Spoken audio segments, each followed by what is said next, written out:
안녕하십니까, 레피드입니다. 5월 24일 시스템 반도체 파운드리 종목 리뷰하도록 하겠습니다. 네, 증시부터 보겠습니다. 코스피 코스닥 오늘 또 하락했습니다.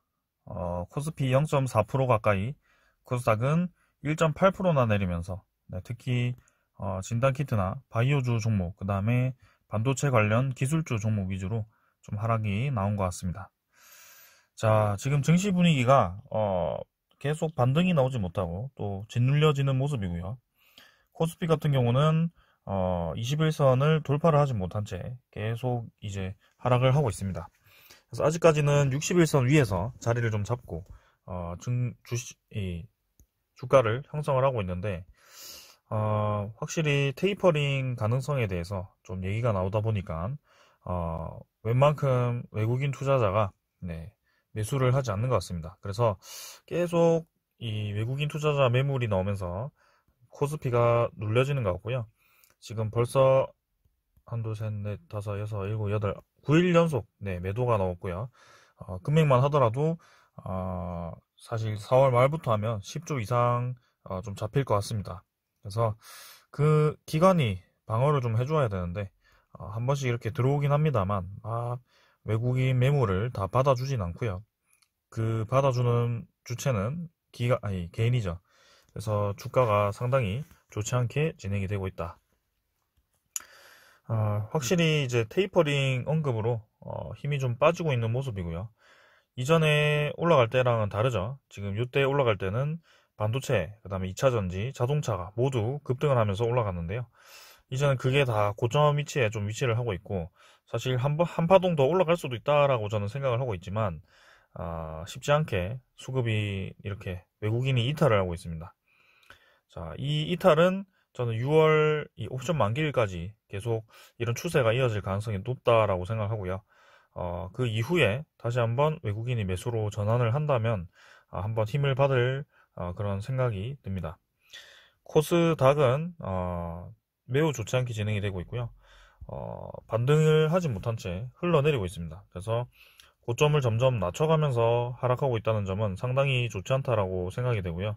지금 저점도 계속 낮춰가고 있기 때문에 오늘도 꼬리 없는 음봉이 나왔습니다. 그래서 내일도 추가 하락이 나올 수도 있다. 하락을 더 한다면 이제는 이제 121선 완벽하게 하락 돌파를 해버렸기 때문에 좀 더 크게 하락을 할 수도 있습니다. 그래서 지금은 코스닥은 조금 위태위태하기 때문에 코스닥에 신규 투자하기보다는 조금 지켜보시는 것이 좋아 보입니다. 코스닥 지수 자체가 지금 여차하면 크게 내릴 수도 있기 때문에요. 좀 조심해야 될 것 같습니다. 사실 오늘 이 수급을 보았을 때는 막 크게 이탈한 세력은 없었는데 이렇게 크게 이탈한 세력 없이도 주가가 흘러내린다는 것은 상당히 좋지 않아 보이네요. 자, 그래서 해외 증시 지금 뭐 다우나 나스닥 애매하게 움직이고 있고, 나스닥 같은 경우는 반등을 하는 듯 하면서 또 21선 맞고 떨어졌습니다. 그래서 오늘 또 어떻게 될지는 모르겠습니다만 우리나라 증시가 웬만큼 지금 반등을 못하고 있네요. 선물 보시면 코스피 200 아니죠, 니케이 선물 조금 하락했고요. 그 다음에 다우존스, 나스닥은 둘 다 상승하고 있습니다. 하지만 요즘 장 끝까지 봐야지 알 수 있기 때문에 좀 더 봐야 될 것 같고요. 유럽 증시 또한 상승을 좀 하고 있네요. 크게 많이 상승하진 않습니다. 그 다음에 원자재 가격은 크게 변동 없는 것 같고요. 외환 같은 경우는 1120원, 30원 정도에서 자리를 좀 잡아서 크게 움직임 없이 진행이 되고 있습니다. 자, 일단은 저점 찍고 반등을 하고 있기 때문에 확실히 외환도 좀 올라갈 가능성이 있다. 환율이 올라갈 가능성이 있다. 그 다음에 이 대표적인 암호화폐죠. 위험 자산이 좀 내리고 있습니다. 그래서 비트코인도 사실 이제 시세가 끝난 것이 아닌가라는 생각이 들 정도로 지금 하락을 하고 있기 때문에 거기에 대한 반사이익으로 주식이 오를 것인지, 아니면 그 세력들이 동일하게 주식으로부터도 돈을 빼는지, 거기에 대해서 좀 주목을 해야 되겠습니다. 미국 10년물 같은 경우는 거의 유지를 하고 있고요. 자, 그래서 여전히 변동성 크게 진행 중이다. 자, 오늘 증시는 이 정도로 보겠습니다. 자, 생각보다 기술주들이 좀 하락을 많이 했습니다, 오늘도. 그래서 코스닥 종목에 특히 반도체 쪽, 그 다음에 바이오 종목 쪽으로 위주로 하락을 했고요. 최근에 이렇게 코스닥 흐름이 많이 좋지 않아 보입니다. 그래서 지금 오늘 이 미국 선물이 좀 증가를 했지만, 상승을 좀 했지만, 내일 만약에 또 코스닥이 하락을 한다면 좀 대비를 좀 하셔야 될 것 같아요. 일단은 아직까지 시스템 반도체 쪽으로 수급이 몰리는 것이 아닌가라는 생각이 드네요. 일단 아직 지지선은 다 지키고 있기 때문에 계속 보겠습니다. IA는 사실 지지선을 이탈했고요. 저는 IA는 좀 위험해 보였고요. 계속 좋지 않게 생각했는데 일단 보겠습니다. SFA 반도체 250원 하락해서 7,240원으로 마무리를 했고요. 241선을 겨우겨우 이제 뒤졌습니다. 근데 꼬리 없이 마지막까지 밀어버렸기 때문에 코스닥 지수가 그렇죠. 내일도 추가 하락이 좀 나온다면 조금 이제 애매해집니다. 그래서 7,100원 라인을 제가 설정을 해놨는데 7,000원 선이죠. 7,050원 정도를 설정을 좀 해놨는데 만약에 이탈을 하더라도 요 라인 찍고 다시 한번 좀 밀어 올렸으면 좋겠습니다. 그래서 21선 지금 열심히 내려오고 있는 상황인데요. 조만간에 좀 승부를 SFA 반도체도 좀 봐야 될 것 같아요. 자, 그래서 여기서 더 밀린다면, 이평선 맞고 더 떨어진다면 조금 위험합니다. 그래서 투자자를 보시면, 기관과 외국인이 또 쌍매도를 했고요. 외국인이, 계속 매수를 하지 않고 이렇게 매도를 이어가고 있네요. 기관도 금융투자, 그 다음에 사모펀드 이렇게 매도를 했기 때문에, SFA 반도체가 계속 하락을 할 수밖에 없고요. 이 둘 중 한 세력이 좀 매수를 해야 될 것 같아요. 그래서 외국인 수급이 좀 들어올 때까지는 SFA 반도체도 그냥 지켜보는 게 나을 것 같네요. 일단은 이렇게 보겠습니다. 자, 그 다음은 시그네틱스고요. 시그네틱스도 30원 하락해서 1470원 마무리를 했고요. 지금 21선 아래로 좀 내려왔습니다. 하지만 이 61선 지키면서 큰 흐름은 깨진 않았고요. 이 상승분에 대해서 그 시작점까지 다 하락을 시켰습니다. 그래서 다른 종목들이 지금 다른 종목들은 지금 박스권 하단에 다 위치를 한다고 제가 말씀을 드렸는데요. 시그네틱스 같은 경우는 특이하게 이제 영업이익이 흑자 전환하면서 2분기도 좋게 예상이 되면서 상승을 좀 한 것 같습니다. 자, 거기에 따른 뭐 차익 실현 물량이 나오긴 했습니다만 크게 더 이상 거래를 실으면서 밀어내리는 모양이 아니기 때문에 요쯤 해서 이제 자리를 좀 잡을 가능성이 크다고 봅니다.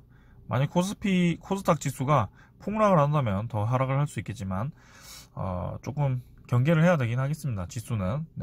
일단은 저는 요런 상승 추세 조금은 이어가지 않을까 생각을 해보겠습니다. 자, 그래서 요쯤에서 반등해서 다시 한번 이 1750원 라인을 회복을 좀 해야 될 것 같습니다.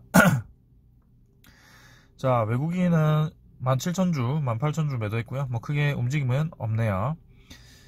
자, 그 다음으로 AD칩스고요. AD칩스 75원 내렸습니다.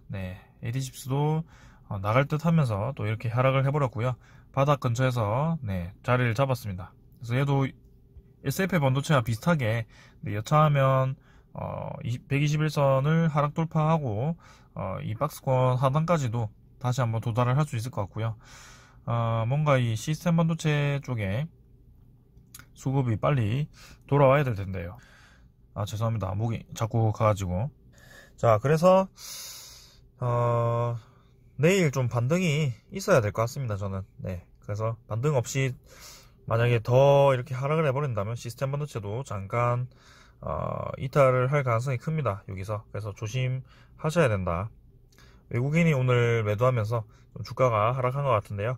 자, 요 며칠 또 바닥을 어떻게 지키고 형성을 하는지 주목을 하면서 봐야 되겠습니다. 그 다음은 IA고요. 70원 하락했습니다. 얘는 요 바닥 설정을 했는데 결국에는 이탈해버렸죠. 그래서 이평선 맞고 이평선이 이렇게 벌어지는 차트는 전혀 좋지 않습니다. 절대 좋지 않습니다. 그래서 제가 요때부터 해서 이평선이 벌어지면서 이 기준선을 이탈했을 때부터 IA는 좋지 않다고 말씀을 드렸고요. 이런 상한가가 왜 나오냐, 상한가 근처에 이런 양봉이 왜 나오냐, 뭐 세력이 털었을 수도 있고요. 그런 얘기들이 있습니다. 그래서 절대 저런 거에 의미 두지 마시고요. 투자자는 이렇게 하락을 했을 때도 뭐 외국인이 들어온다, 기관이 들어온다 별로 소용이 없습니다. 외국인은 샀다 팔았다 하면서 결국에는 자기들은 이득을 보면서 주가를 끌어내릴 수 있습니다. 그래서 저런 거에 계속 집착하지 마시고요. 지금 이 기준선 이탈했을 때는 사실 손절선 잡고 이탈을 하는 것이 맞았다. 그래서 저는 처음에 IA 같은 경우는 어디였죠? 네, 여기 이 선을 이탈했을 때부터 좀 1450원이죠. 이때부터 좀 좋지 않게 말씀을 드렸습니다. 자, 그래서 일단 오늘은 이렇게 하락을 했다는 것은 별로 좋아 보이지 않는다. 네, 그래서 이평선들이 저렇게 벌어지면서 하락을 하는 것은 추가적으로 더 하락을 할 수 있기 때문에 IA는 추가 매수하지 마시고요. 가지고 계신 물량을 조금씩 털어내는 게 좋을 것 같습니다. 저는. 그래서 진짜 바닥이 나왔을 때 그때 신규 진입하는 것이 좋겠습니다. 자, 그 다음은 러셀이고요. 러셀도 5090원, 310원 내려서 마무리했고요. 얘는 뭐 반등을 한번 크게 했기 때문에 뭐 크게 타격이 크진 않을 것 같은데, 만약에 고점 잡으신 분들은 좀 위험합니다. 그래서 항상 막 급등을 할 때 주식을 잡지 말고 눌림목이 나왔을 때 천천히 사는 게, 네, 그게 안전한 방법입니다. 그래서 러셀도 큰 박스권에서 이제 돌파를 한번 크게 했다가 음봉으로 이틀 만에 조금 이제 21선 아래까지 살짝 왔는데요. 여기서 뭐 크게 더 내리지 않고 좀 자리를 잡아주면서 5천원 선, 네, 지켜주면서 진행을 한다면, 네, 추가적으로 더 올라갈 가능성이 있습니다. 그래서 주봉상으로도, 네, 20주선 지키면서 진행할 것 같습니다. 그래서 러셀 한번 기다려 보겠습니다. 지금 바닥 다질 때까지. 지금 뭐 러셀이 문제가 아니고 전체적인 코스닥과 이 기술주들이 문제이기 때문에요. 한번 계속 주의 깊게 보도록 하겠습니다. 오늘은 여기까지 할게요. 감사합니다.